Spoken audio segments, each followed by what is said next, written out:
Şimdi arkadaşlar söylemeye devam edeceğiz. Alişer Sahatov ve Abdullah Orusov, bakın 4 çocuklu bir baba Alişer Sahatov. Adamı boş yere tutukladılar. Anayasa Mahkemesi, az evvel gösterdim ya, hani böyle ihlal kararları veren bir mahkememiz var.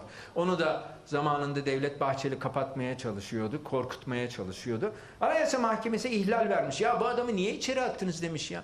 Adamın oturumu var, her şeyi var. Niye attınız adamı içeri demiş. Tamam öyle mi? Tamam salıyoruz demişler. Bırakıyoruz, serbest bırakıyoruz. Bıraktıkları anda kameraları kapatmışlar. Sonra adam bir anda buharlaşmış. Yok adam. Ya diyorsun nerede ya? Devletin kurumundan çıkarılırken bir şey oldu. Yani kamerayı gösterin kardeşim diyorum. Yok diyorlar, kamera bozulmuş. Ya sonra ilerideki yoldaki kameraları, mobeseleri gösterin. Efendim mobeseler de bozulmuş. Ya bakın memleketin, şu devletin haline bakın arkadaşlar. Resmen Türkiye, Türkmenistan'a bu iki kişiyi iade etmiş ama iktidar bize yalan atmak için bir yıldır böyle 40 tane takla atıyor. Hiç de yüzleri kızarmıyor.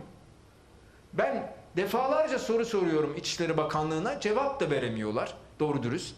Ya kardeşim deyin ki teslim ettik ya. Ya mert birisi yok mu aranızda ya? Kadın bir yıldır ağlıyor, 4 çocuğumun babası nerede diyor ya. Öldü mü kaldı mı diyor ya. Bir şey söyleyin diyor ya. Türkmenistan'a mı gönderdiniz diyor ya. İçişleri Bakanlığı ya.